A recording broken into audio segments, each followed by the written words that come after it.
Welcome to Thriving on Purpose, the YouTube channel. Hello, hello, beautiful people. Thank you so much for tuning in to another episode of Thriving on Purpose, the YouTube channel, where we share stories of hope, inspiration, and motivation to inspire other women who may find themselves on this breast cancer journey and who think they're alone. We want you to know that you're not, right? We want you to know that not only can life be good after breast cancer, but it can be better than ever before, right? I am your host, D. Manuel Cloud. I'm a two-time breast cancer survivor, an international speaker, a best-selling author, and a breast cancer recovery strategist. And what that means is I help breast cancer survivors make the rest of their life the best of their life. And today I have with me the gorgeous Pam. Pam, tell us your last name so I don't mispronounce it. Sure, it's Warnke. Pam Warnke. Did I get that right? Yes. Yay! We have with us the gorgeous Pam Warnke, who's going to share with us what it was like on her breast cancer journey and how she's thriving post-cancer. So today, thank you, Pam, for joining us today. I really appreciate it. And I just want all of our viewers to know that Pam took some extra steps to get here today. It wasn't easy. She's been dealing with some storms, some sick family members, and just trying to make sure that she could still get on today and make this happen. So Pam, we thank you. Of course. Thanks for having me. Absolutely. There's no place I'd rather be. Awesome. So we'll just get right into it, Pam. I always like to start out with the age and type of the age you were at your diagnosis and the type of diagnosis, because I think it helps our viewers relate to us a little bit better. So tell us how old you were and the type of diagnosis you received. So I was 45 when I received my diagnosis, and it was invasive ductal carcinoma. Wow. There are so many women who come on that have the same breast cancer as I. I had invasive ductal carcinoma stage 2. So we have that in common. Yes. So tell us about the treatment plan you opted in for. Well, I don't know that I opted for it. I really had no choice in the matter. But mine was, I believe mine was stage 2 also. Mine had spread to my lymph nodes. So I had the full 1-2 punch trying to get it all out. So I went through chemo, 2 rounds of it. The first round was AC, which I think people know it as the Red Devil. So I had that, and then Taxol, I think, was the next round, and I had 12 weeks of that. Afterwards, I chose to have, it was just on my right side, but I chose to do a full mastectomy because I figured if you're taking one, you're just going to take them both, because I don't really care to wait and see if it shows up in the other side. So I did double mastectomy. And because it had spread to my lymph nodes, after surgery, they did find there was still a little bit there. So then I had, I think it was 25 rounds of radiation. Wow. Okay. So first, I just want to acknowledge your bravery for saying, hey, listen, if you're going to take one, go ahead and take them both. I did not do that when I got my first diagnosis. I was 35 when I got diagnosed, and I was concerned about preserving my breast at 35 years old. So I did a lumpectomy. But when the cancer came back, they suggested that I do a unilateral mastectomy and still not a bilateral mastectomy. If I had it to do all over again, what I share with breast cancer survivors is I would have gone ahead and done both, right? But here we are. So, but I am 16 years in remission, so there's... Woo! That's amazing. That is amazing. Thank you so much. God is the source of my strength, and I wake up grateful every single day. Yes. So tell me, Pam, what were your biggest challenges post breast cancer? After you rang the bell, what did you find to be the most difficult moving forward? Really just not knowing where to go. You have this amazing, amazing support as you're going through it, from your care team to family to friends. But I think once that's done and you're not getting actively treated, it's almost like you're expected to poof, everything's fine. And I think what a lot of people don't understand is you're still dealing with a lot of mental ramifications from it. Maybe not physical, right? Like you're not sick from chemo anymore. Maybe if you had radiation burns, they're gone. But you still have this internal turmoil some days where it's like, it's still hard. It's traumatizing going through It all of is that. traumatizing. So, yeah. So I don't know if you want to call it PTSD or whatever it is, but there are days where it's like you're tired, you're exhausted, and you just want to go sit in your shower and cry because you're just like, everyone thinks that it's all good and you're strong. And I'm just saying it's okay to not be, because I think after the active treatment's done, I feel like there's not nearly as much support for afterwards as there is before. So, Absolutely. And that is exactly why I do the work that I do, is that I yeah, recognize that there was a gap between when women finish treatment and when they start to feel like they are thriving again. There's this space where we're standing around going, WTF. right, right. Right?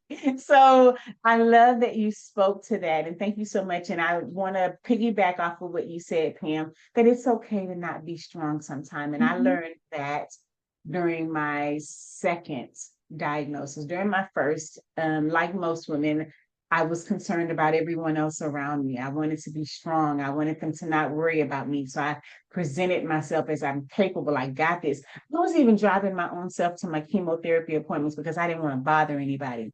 Right. But what I learned was not allowing people to be there for you is, it robs them of the opportunity to be a blessing.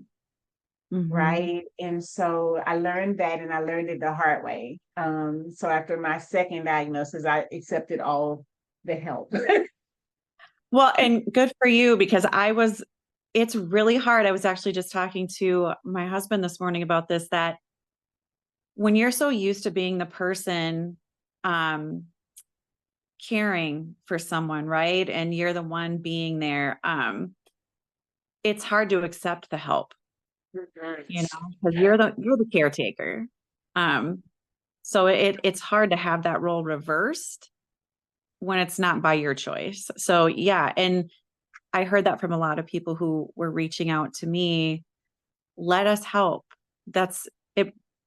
Not only does it help you, but it helps us because it feels like we're, an active part of what you're going through. So Yeah. it does. It's hard. It's very humbling to let someone in, but I love that. I love that. And I think that that's going to bless a lot of people, Pam, to hear that it's okay to allow other people in, to hear that it's challenging to go from the person being the caretaker all the time to Mhm. now I'm being cared for. And it's daunting. It's like, wait a minute, how did I get on this side of the fence? Right? Yeah. I didn't ask for this. I didn't ask for it. I didn't sign up for this. This was Yeah. not in the plan. Nope. No, I love that. So tell me, Pam, about the beauty in your breakdown. And what that means is, tell us what, if anything, you learned from your breast cancer journey. I learned that I'm tougher than I thought I was. I mean, I always kind of figured, my sister-in-law had gone through it twice. She had triple negative. And Mm, I always thought so strong she was. I'm like, I don't think I could ever do it. If you don't know what you're capable of until you're put in that position. absolutely. Um, I think what it taught me was to find that gratitude every day, to take every day for a blessing. I met people I never would have met before. My care team was like my family.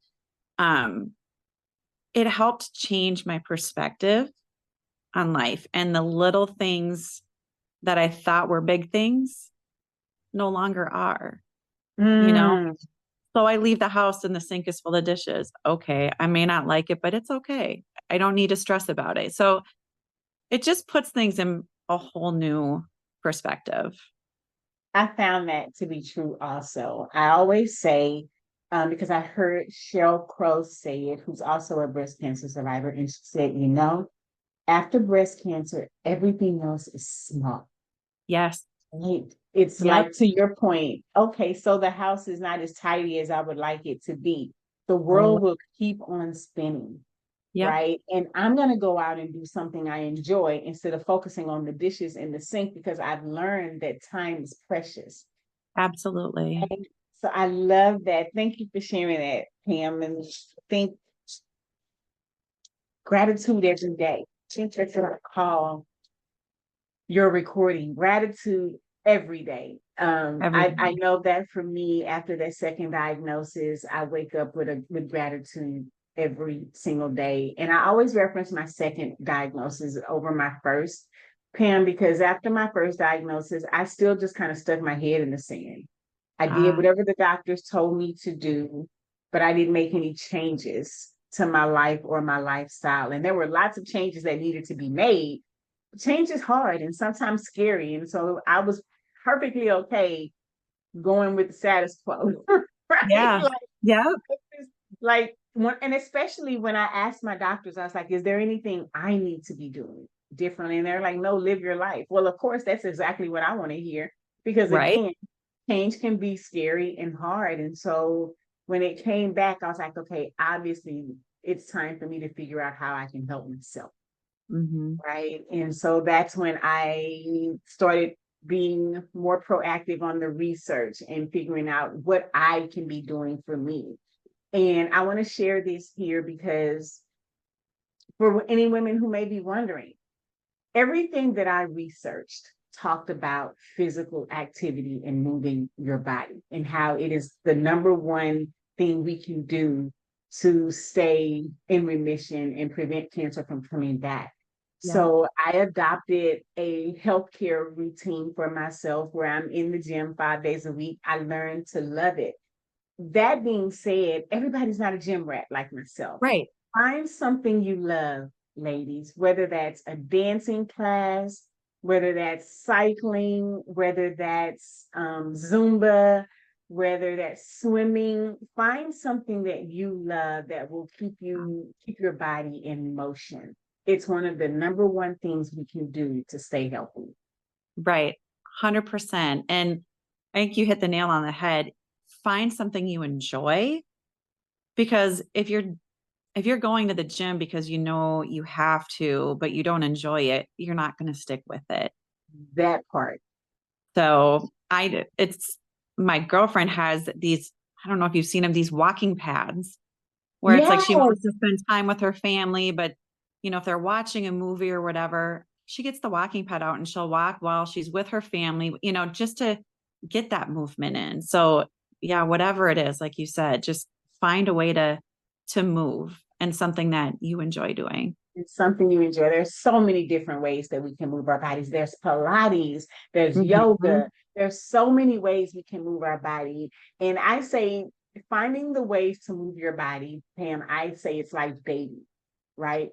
Just Yeah, because you tried something for the first time and it didn't work doesn't mean you throw the baby out with the bathwater. You don't give up on dating altogether. At least no, most people don't, right? They go on to the next person. So same thing about finding something that you enjoy doing when it comes to moving your body. You yep, tried the gym and you didn't like it, move on to the next thing and you will find something you love. yep. I believe that. So tell me, Pam, what it means for you to thrive and how that shows up in your life. I think it's just being present in what, I'm doing, whether it's, being fully immersed and contributing at work, more importantly, being present and contributing at home, watching my daughter go through her high school years, my son wrapping up college, like just finding those places to find the joy in life, like just enjoying every single minute and letting yourself feel whatever feeling is coming to you. And just, I think it's just embracing life every day. And again, it goes back to the gratitude. We can all sit and complain the weather's bad, traffic's bad, I hate my job, not getting along with whoever. But you know what? You woke up. Somebody else didn't. You woke up. God gave you a day, whether it's rain, he's watering and making things grow, he's, sunshine, whatever. Like there are things. Your coffee tasted really good that day. It doesn't have to be real gigantic things to be grateful for. Be grateful for the small things. And I know I feel like some people think it sounds a little quirky. If you really do that, it, like you said, it's change, but you have to do it every day. And before you know it, your outlook does change. So I think that's where I find myself being able to thrive more, is just being able to be thankful, show some gratitude, and then just kind of spread that to other people and kind of help uplift them, because let's face it, we need more of that in this world. So you just try to share some positivity and some smiles with people, and just kind of, what, we've all been through storms, but usually the sun comes out after. So that's kind of how I approach it. I love that. I'm doing a masterclass called Blooming After the Storm, right? Because we can bloom. We can bloom right where we are. And something that, oh my God, I lost my train of thought, because something that you said I just found so profound. But you talked about gratitude every day. So right behind me, there's a binder, my gratitude journal, right? Where I journal every day things that I'm thankful for. And one of the things that you said, Pam, that I wholeheartedly agree with, is that when you do that on a daily basis, your perspective changes. I believe that gratitude is the door to abundance, right? That the more things that we're thankful for, the more things that arrive for us to be thankful for. Like we're calling in that goodness, if for lack of better words, right? So gratitude, I am a huge fan. Thank you for bringing that up again, Pam. I'm right there with you, sister. Gratitude is the door to abundance. It is the way that we call in and attract to us more of the things that we want. If you're focusing on everything that's going wrong, guess what? You'll find it. Yeah. Even the things that are meant for your good, you will find something wrong in it, because that's just your perspective on life, is that everything is doom and gloom. However, if you wake up every day with the mindset that, okay, what does the world have for me today? Okay, God, what do you have for me today? What do you want me? Where do you need me to be? Right? God answers. I'm a firm believer in that, and God will tell you where God needs you to be. I refrain from he and her with God, by the way, because I don't believe God is he or her. I believe God is God. Yeah. I think we water God down when we make him man or woman. Like God is God. Right. Yeah, for I'm going sure. off on a tangent here. Let's come back. Let's come back. So tell us what you're up to now, Pam, and how, if you have a business platform or anything like that you want viewers to be able to get in touch with you. Just tell us what you're up to now. Really just kind of living life. No business platform or anything. I work full time. Like I said, my 15-year-old daughter was very busy with dance and karate.